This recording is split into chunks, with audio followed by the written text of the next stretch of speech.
morning.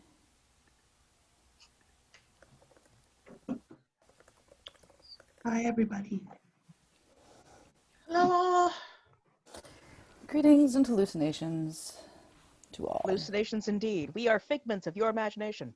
We're figments of somebody's imagination. I'm not sure whose. Yeah. Not mine. I'm not awake enough for that. Oopsie, there we go. So here we are at arranging music for vocal. We have a scary combination of people. Thank you, my love. We have several different perspectives about and experience levels about arranging music generally, as well as for vocal specifically. Let's go ahead and go around the room and just introduce ourselves. Emily, would you like to start? Sure. Hi, I'm Emily Lewis, Balder from Sassafras. Well, that's how most people know me at this point. So I'm here because I've spent a lot of time singing music that has been arranged, although I don't do much arranging myself. I'll go down and point to Ada. Hi, I'm Ada Palmer. I composed the music for Sassafras. So some of it is original music, some of it is rearranging and adapting extant music. I do a lot of adapting 6-part Renaissance music down to 3 parts. And I'm Batya Wittenberg. I'm a founding member of the Filt group Lady Mondegreen.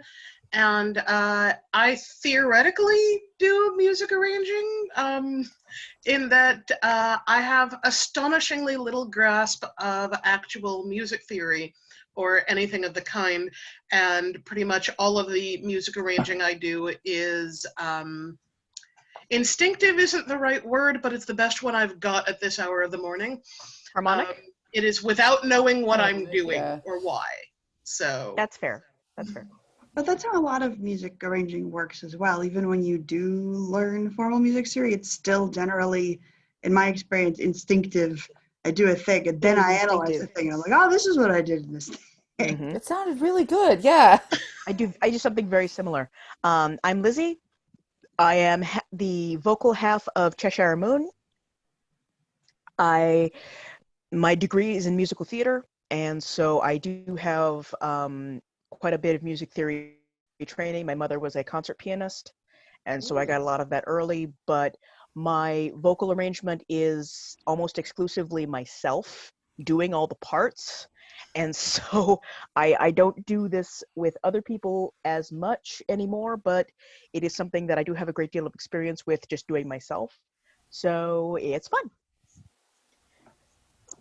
All right, so let's begin with the trials and tribulations of multi-person singing.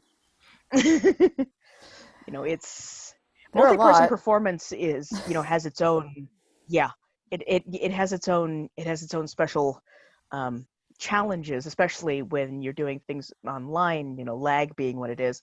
But generally, when you have a group of people who are performing together, you want to you have the opportunity to really give depth to what you're doing.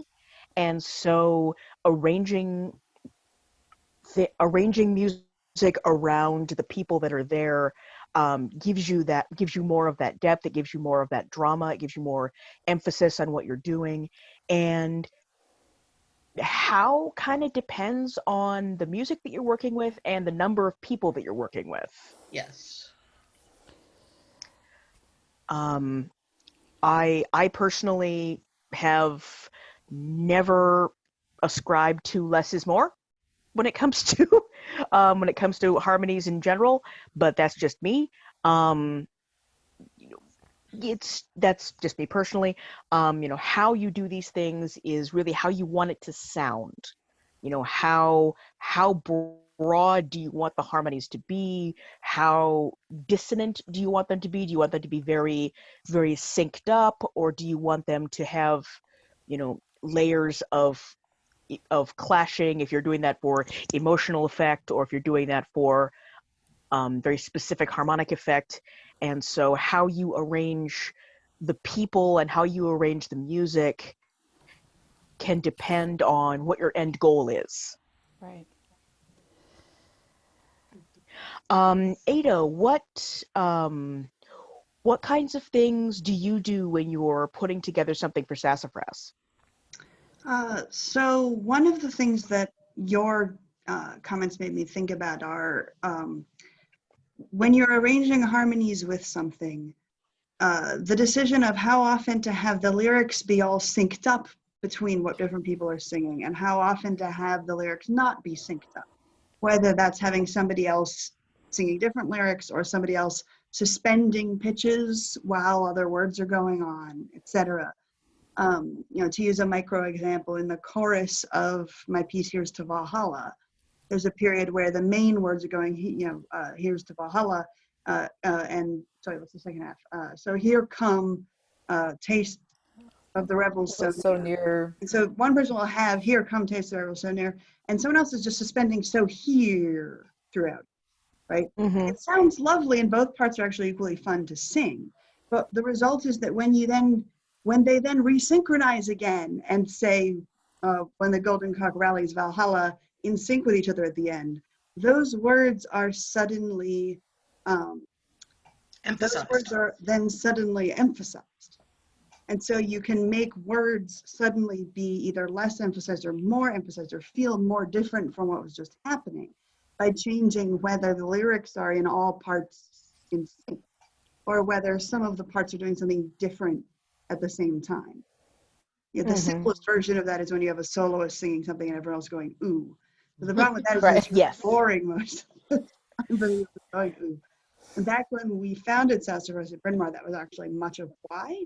There were a lot of a cappella groups on campus, and they all did, except for the Renaissance Choir, pretty much exclusively pieces where there was one soloist who had all the things that were interesting, and everyone else would be on ooh for that whole piece. And Ooh or yeah. yeah, and they were varyingly equitable about who got to be the soloist, depending on the group. Sometimes it would Oh, be that's a whole other issue. Yeah, that's a Yes. completely different conversation. regardless of that. The problem was the music itself just didn't have anything interesting around for the other parts. And so the resolution we made at the beginning of Sassafras wasn't that we would exclusively do my music or anything in particular, but that we would exclusively do music where at some point every part was doing something interesting and every Yes. singer Yes. performing that song would at some point be the exciting thing that's going. Yeah, would be the And it focus. might only be for a couple measures, but it still makes you feel so much more engaged in the piece, and you perform better because you're happy and you're Yeah, and you're excited about singing it. And there's so Yeah. much more interaction between the people on stage, and so it feels like more. Like more is Of- going on. Yeah, Yeah. exactly. And like we've had a similar thing in Lady Mondegreen where we none of us are capable of doing the kind of complicated arrangement that Sassafras does on the regular. We're not that skilled at that particular thing. But similarly, we all want to be able to sing something interesting at some point, so we have developed the habit of passing the lead around. Mm-hmm. You know, we almost never have one person sing the lead through the whole song. Yeah. And sometimes there was a point where we which song was that? That was All in Green, which is a musically it's a round that it was my setting to music, a poem by E.E. Cummings, which was just a hell of a lot of fun to do, and we seldom do because we seldom have enough people to do it all on stage at the same time, but because if we're singing it as a round the whole way through, the lyrics get far too muddled. Nobody can hear what's actually going on. We had someone would be singing the words, all in green went my love riding on a great horse of gold, etc. And the other parts would be singing the music in round style, but with no lyrics. So just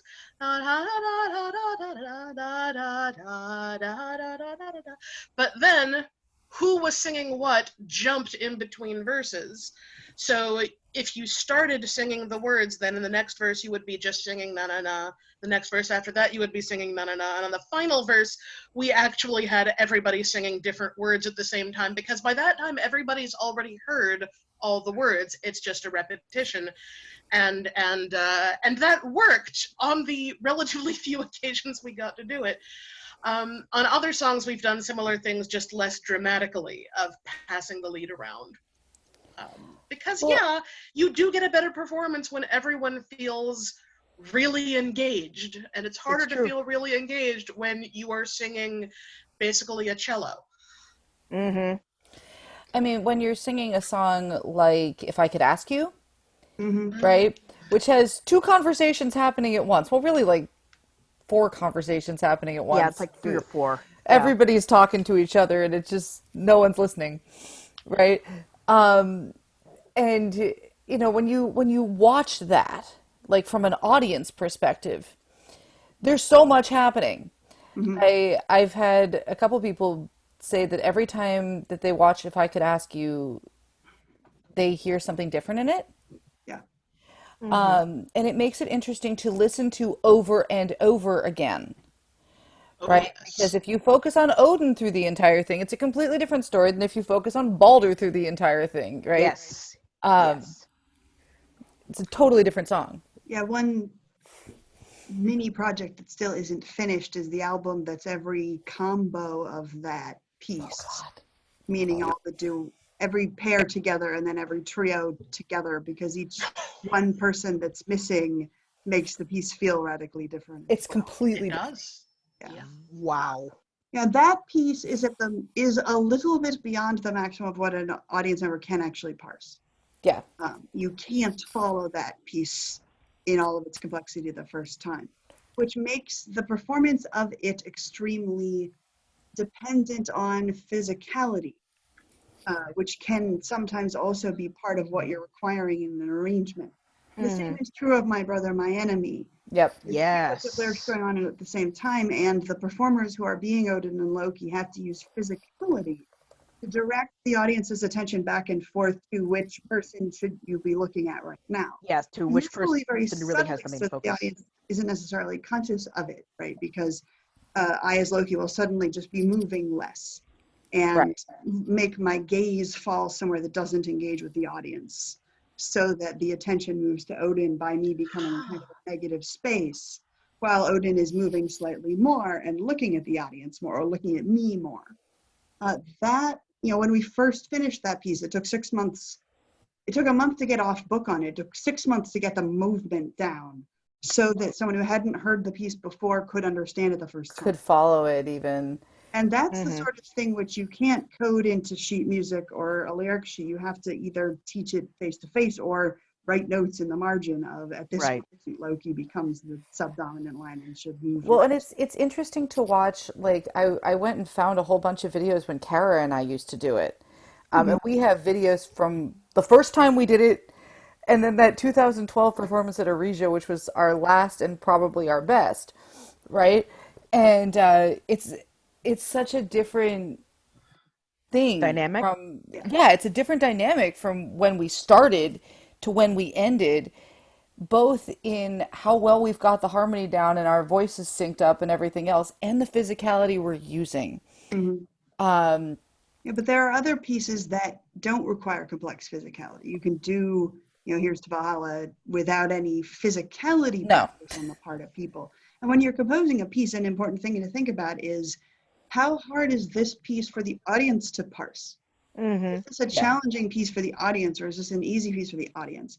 If it's a challenging piece for the audience, what little extras do we need to do to make sure that the audience is having a easier time parsing it?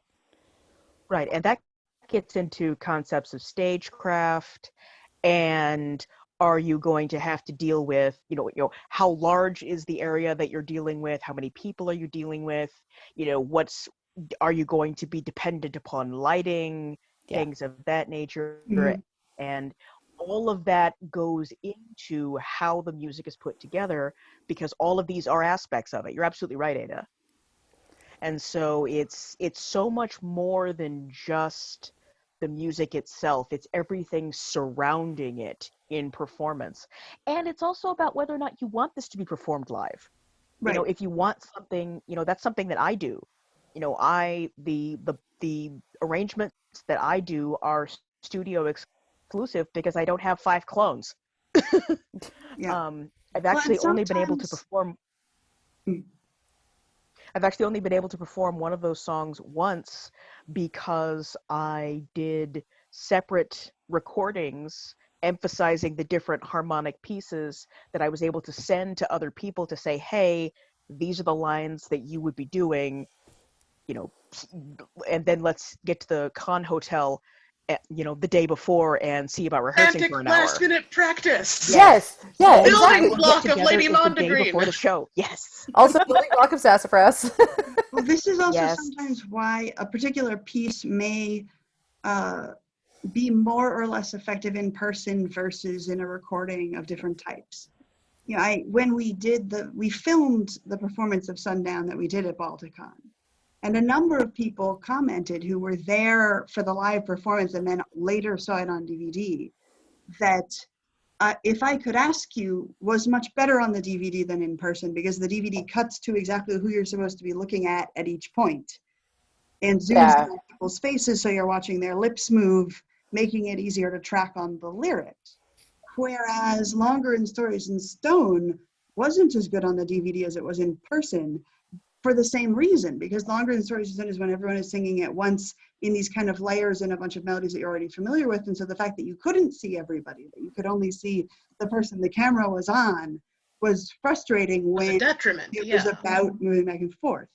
So different pieces will sometimes prosper or weaken a little bit in different media, whether the medium is live or online or a recording that has a video or a recording that doesn't have right. a video. Exactly. It's similar to why movies of The Tempest usually aren't very good. Because so much of what's going on in The Tempest is that Ariel is on stage, silent, watching what's happening through the whole Yeah. play. I And need to have like a what we're really excited about is Ariel's internal opinions of watching humans. And usually during a scene where the Prince and Miranda or whoever are doing stuff, the audience's attention is on Ariel's face. But when you make a film of it, you have to show them because they're talking. And the audience can't be looking at Ariel's face instead. You lose. I need to have like a 3-hour conversation with you about this sometime that is not now. That's why The Tempest is one of the very hardest of all Shakespeare to film, because it relies Yes. the most Oh on my god. divided On a Yeah. secondary character's interaction with Yes. everybody else. Yes. Wow. But yeah, like that's an aspect of vocal arranging that we haven't done much of in Lady Mondegreen, which is strange considering how many of us are or were or would like to be theater people. And the closest that most of us have ever gotten to really doing something genuinely theatrical as part of a performance was well, there was when we did Meyrav's Interfilk show in California, and a couple of pieces from that were actually pieces from stage shows. And there have been 1 or 2 times when we have done filks of songs from stage shows, and for those, you know, there has to be a degree of this is part of a story. This has to be performed like it's part of a story. And so there has to be there have to be elements of stagecraft involved, but that's really shockingly few of shockingly little of our repertoire. We should fix that. No, self, stop it. I mean, No even past self. Don't make future selves life harder. oh my god. Also, don't make future Meyrav's life harder. She will not thank me. But even No. like Batya, when you're thinking about just like really basic like little stagecraft stuff, like the song that you, me, and Meyrav did, the Goat Rodeo, Oh yes. right? Yeah, that So was basically that was pretty theatrical because it had to be. I mean, well, and it had to be, and we wrote it so that it almost had to be, and it's made to be done with three people, Mm-hmm. right? And if people are unfamiliar with the Goat Rodeo, it is a song made up entirely of lines from emails arranging a concert For at an unwieldy intercontinental band. yeah, for a huge group of people. Sassafras had 14 people in it at its max, I think. And Lady Mondegreen has something like that. And we 9 or 10, I think. Not, no, maybe more by this time. Maybe more by this time. Yeah, we've it just never There's at had least all of 12 that them I in can one think of. place. it There's was at least 12 just that I can think of. it was crazy to try to just work it all out, right? Literally, Mayrav and I took pieces of emails that we'd written and made a song out of it. But it's definitely it needs a theatrical bent when you're starting with it. Like you look at the song and you're like that has to have some theatrics with it. So when you're working with vocals and it's just the vocals, a lot of times having at least the whether or not it's a theatrical song, having the person with the lead like somehow, like distinguish themselves helps, right? I mean, when you're running with instruments, it's a little easier, right? A little bit.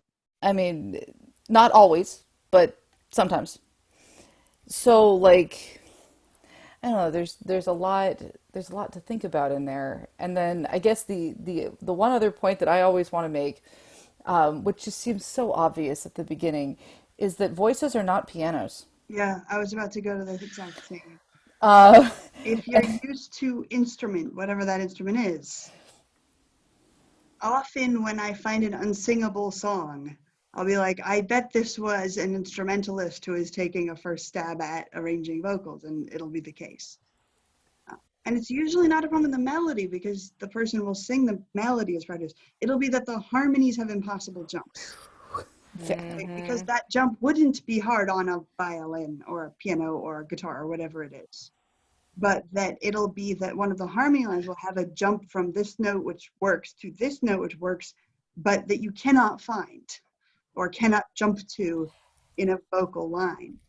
So to practice singing all the harmonies and say, oh, wait, this jump is really hard. Maybe I should give this note to the other line and yeah. this line.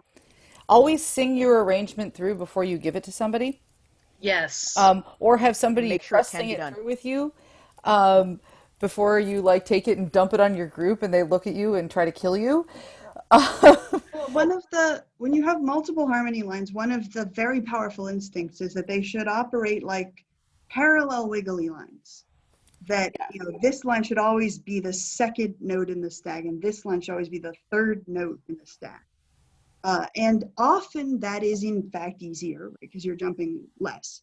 But every so often there will be a point at which you want someone to go from here to here, and here to here is hard because it's an awkward thing. It's something like a minor second when you've just been in major or something. Mm.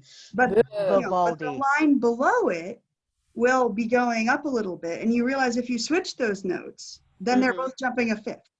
And the They're fifth both is easy, making an right? easier Or one of jump. them jumping a fourth, one of Yeah. them jumping a fifth. And you can have them cross for just a second, but Right. by crossing, even though the jump is bigger, the jump is easier because it's an easier interval or it's an easier pitch to find.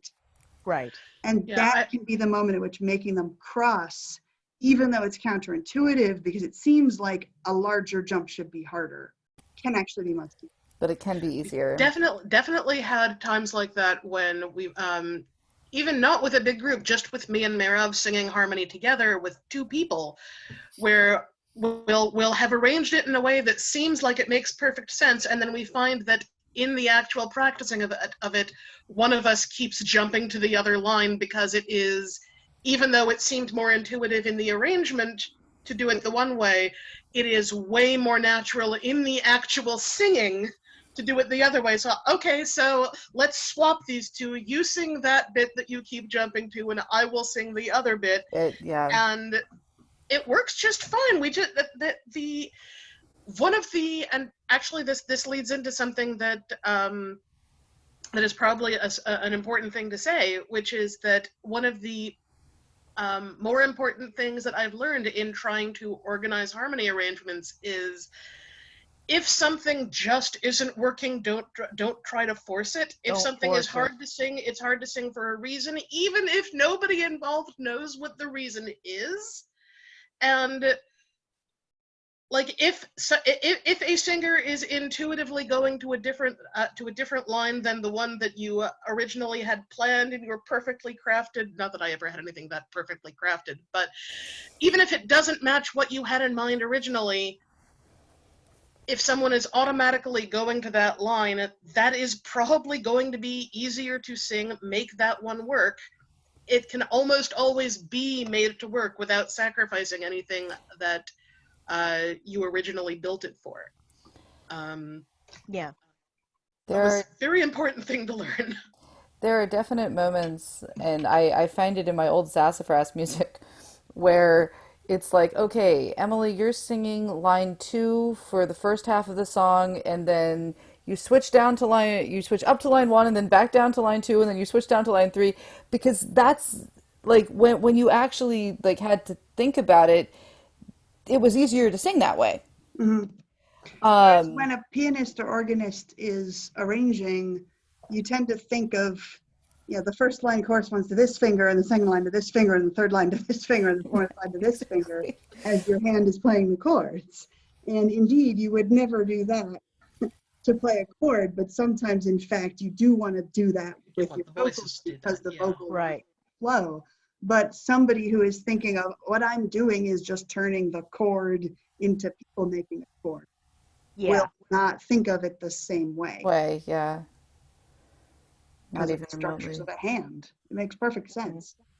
I actually had an experience with that in high school doing La Dame Mouste. Was for some reason, the person I was singing with and I kept switching our parts in this one particular 3-measure section, and then we'd switch back, and it worked. But we both did it at the same time just because of the way that we were able to pull the piece off simply didn't mesh completely with how it was written. And our teacher kind of looked at us a little weird because they could tell that something had changed, but they couldn't tell what it was. And we managed to pull it off, and it was just a matter of finding where it's comfortable for the performers. Right. Well, there are a lot of sassafras pieces. And there will be times. Oh, Go ahead. No, go ahead. There are a lot of sassafras pieces where we do that as well, particularly because when I arrange them, I'll arrange them for semi-standard-ish vocal ranges, but I myself, for example, have a very unusual vocal range where my low range is very strong and my high range is very weak, and my actual full range is very narrow. And so I will write a more normal part, but then switch with one of the sopranos whenever my part would be going up too high. And take over something else that's happening. So we won't do it as written because I wrote it to be easier for people who aren't us to sing. And then we'll adjust it slightly for my high range vocal weaknesses. This is particularly true of Sundown, the 6-part one. But that's when it gets fun, because then you get a different group of people together, and the soprano who it normally switches with is going, wait, what am I supposed to do now? So a lot of times, like, my line that I'm singing changes depending on which groups of people I'm singing with. Definitely. Yeah. I'm going to point out that we have a couple of questions in the Q&A. So, Lizzie, as a moderator, up to you when and whether we get to those. Well, let's go ahead and get to some of this. Kimberly, I have a little bit of training in college on harmony and voice leading, though I tend to work intuitively at this point. Are there rules they teach in that basic class that you can break for effect while ranging? There are no set rules for this. There are certain harmonic ideas that you want to try to work with, but the rules are not hard and fast. The rules can be bent, the rules can be shattered Yeah. If Put another way, there are rules that were considered to be rules 200 years ago, yes, and that we still study those rules because breaking them will make your brain register that something unusual has just happened. yes, So learning what those rules were and understanding the period during which those rules were hard and fast is what Yes. gives power to breaking them. yes, So jazz, for example, is all about using the notes and intervals that were excluded for a long time by the standard rules of the way music works. If not for those rules having been hard and fast oid for a while, jazz wouldn't be as fun and powerful as it is. Similar. that's very true. So it's more that the rules were for a while attempted to be enforced as hard and fast. It's not true that there's ever any period in which no one is breaking them, but the fact that they were there helps. And so knowing them helps you realize when you're violating something. One of the Yes. common rules was to never have parallel fourths or parallel fifths. That is when you have two vocal parts that are a fourth apart or a fifth apart. And then they both move, but they both move to stay a fourth or a fifth apart. So we use parallel thirds a lot.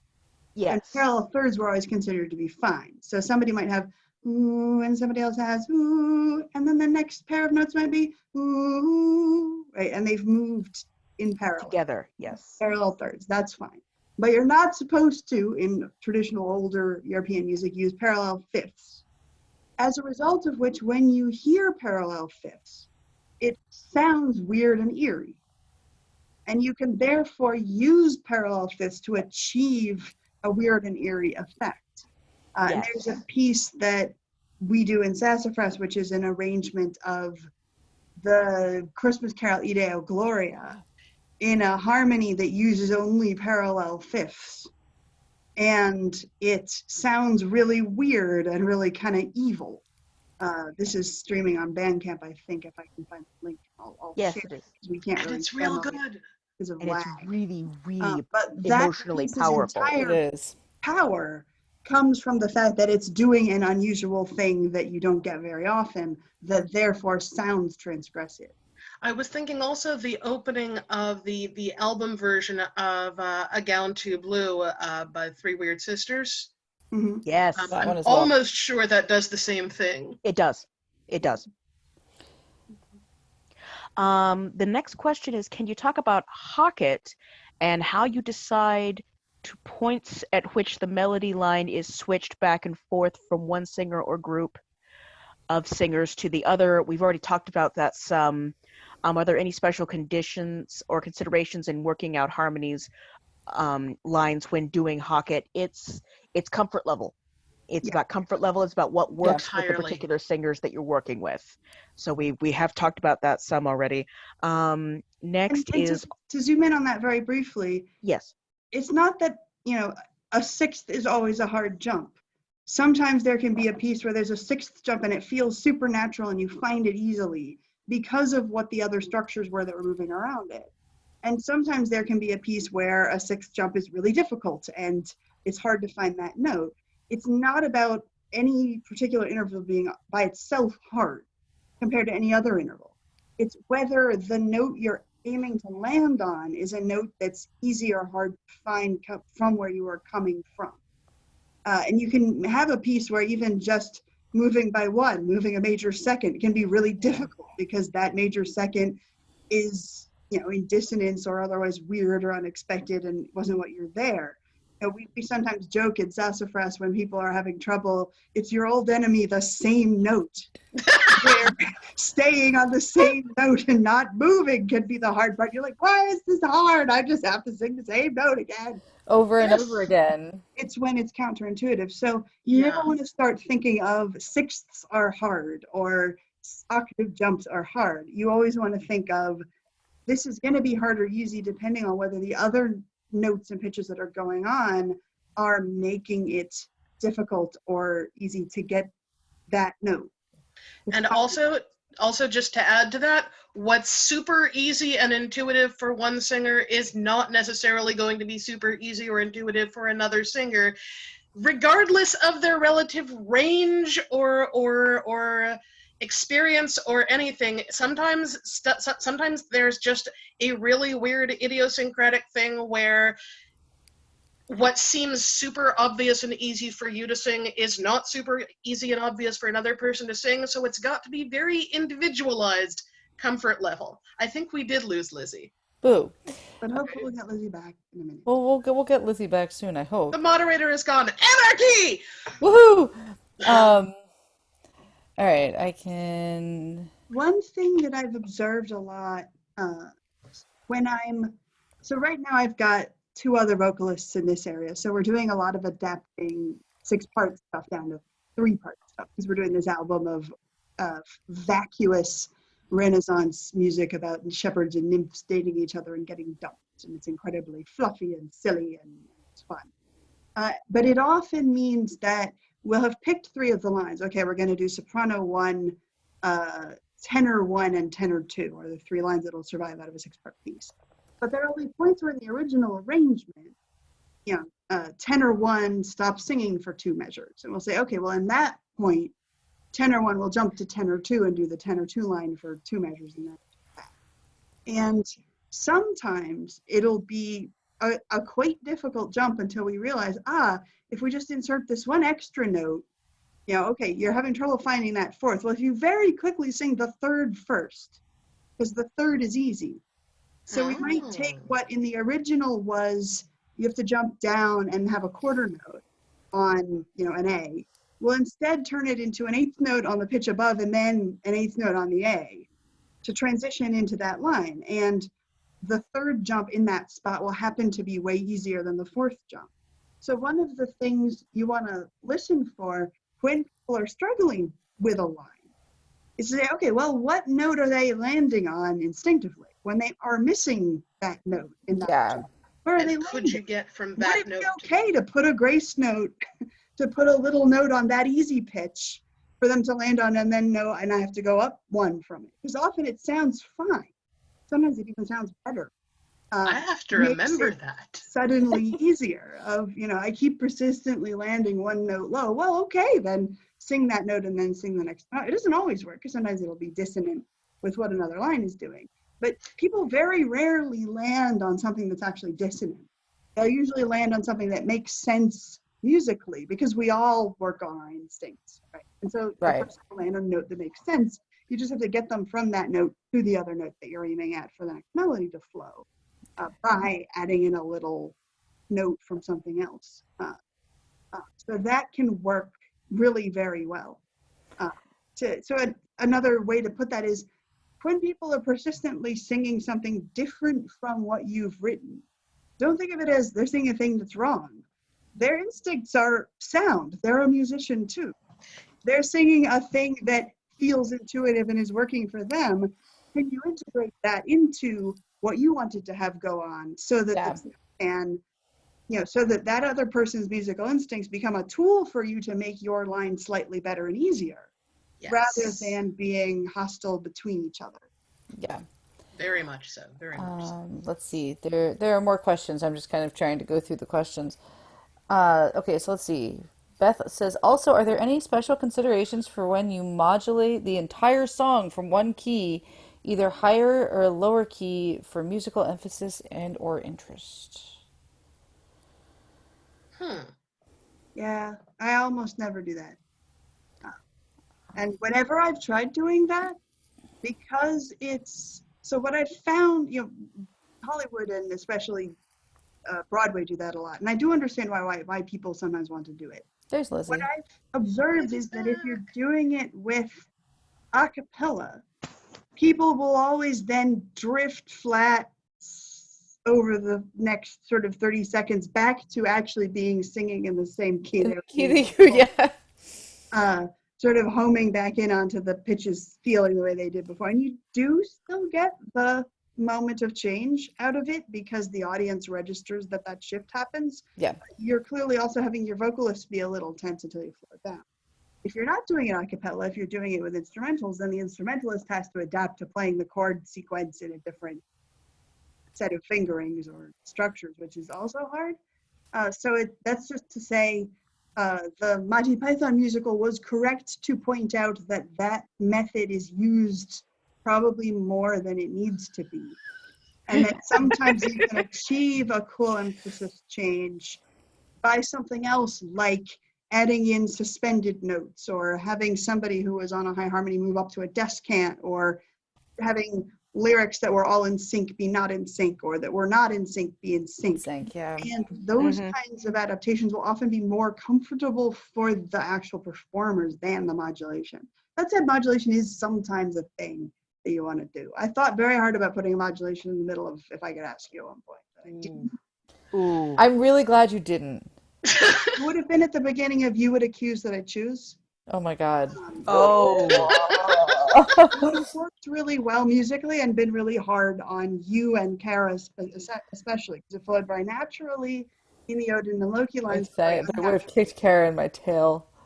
Mayrav and I have wanted for ages to do with Lady Mondegreen, or possibly with Goldberry, which is our other unwieldy, mostly a cappella group, to do a riff on the old Muppet Show Muppaphone routine, in which, for those of you who have not seen the Muppaphone routine, there is a guy who's basically got what is a xylophone, except each of the things he's hitting is a little fuzzy thing which emits a squeak in the right note when he hits it with a mallet. And at some point in the middle of the sketch, he yells, "Modulate!" And all of the little fuzzy things skitter over each one pace. And we've wanted to figure out a way to do that on stage, and we haven't yet. That would be amazing. I would laugh myself sick. Well, yes, that would be the point. I think that would probably work if you had the arrangement be structured kind of like the Mr. Sandman arrangement, where the melody is passing from person to person, each doing one syllable. Because then you could have the conductor be pointing at people for each syllable, and then when it's modulate, everyone moves over one, and the gesture pattern still makes sense. That's how I would try to do it if it were on stage. We do have a question in Q&A that I do want to bring up. How much is cadence considered during the lyric writing process for arrangement? This person does not play an instrument, but they do write poetry. It's essential. It's absolutely essential, because how notes play together and how words play together is a very necessary pairing of ideas. And if you have a lot of staccato syllables that are together, and you have a lot of very small changes in the harmonies, that can be very powerful and very difficult to execute, depending on how those harmonies are changing. And so cadence is very important. As we were talking about earlier in the very beginning, when you've got the one person who's doing the main line, who's moving around a whole bunch, and everyone else is just going ooh around them, it's a different emotional feel and a different emphasis than if you've got, Odin and Loki having the argument. Mm-hmm. And being angry at each other on stage at the same time. The cadence of how the conversation happens, and also when you have counter melody happening, you will sometimes have one person who is doing something busy and one person who's doing something longer to allow for the busy thing to be emphasized. Oh, yes. And it's that kind of thought process that you want to have. Basically it's, what do you want the audience to focus on? At that time. At that particular moment, yes. And do you want it to be the whole ensemble? Do you want it to be the whole piece? Do you want it to be something specific? It's that kind of question that you want to ask yourself, because that has bearing on how you deal with harmonics versus cadence. What I had the very interesting experience that's a good example of this a few years ago. There's an old sassafras song called Will Be Tomorrow, which Emily remembers well, where I always hated the last verse. I had been in a hurry to finish the song, and the last verse was, in my opinion, sort of preachy and annoying, and I didn't like it. The rest of the song was good. And my friend Jo Walton really liked the song, and so she eagerly said, well, I'll write a new last verse for it. Um, and I said, great. And she wrote a new last verse, and she's very used to poetry, which has, if you just put the lyrics by themselves, exactly the correct meter for the song.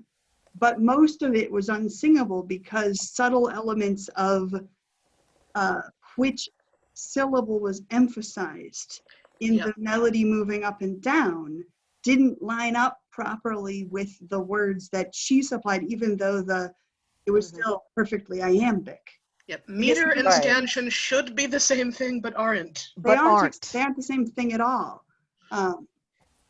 And it was a really neat moment of noticing that when you tried to sing that verse to that melody, it Yeah. suddenly felt all awkward, even though the meter was the same.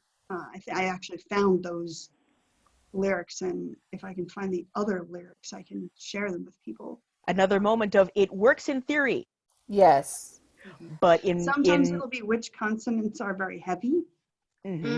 Yes. which ones are hard and which ones are soft. Sometimes it will be which vowels are sustainable. Yes. So she has, for example, a line which is, I want to study everything, which is a great line It is. and gorgeous in context. But you have to suspend the last syllable of that line. So it's, I want to study everything, which is really awkward. Not quite. difficult. Not quite, yeah. As a sound. Ooh, we have been given a 3-minute warning. Yes, we have. Okay, 3 minutes. Are there any other specific questions? Let's go through the Q&A and make sure that we've got everyone. We do have one. We have one more question. Jonathan's. I'm sorry. Oh no. Was John? The Question hint about arranging for songs larger for groups. larger groups, like Ed's Scared Harp songs. Is it the same or just bigger? It's easier. It's easier because people can do harder stuff because they have teammates to back them up.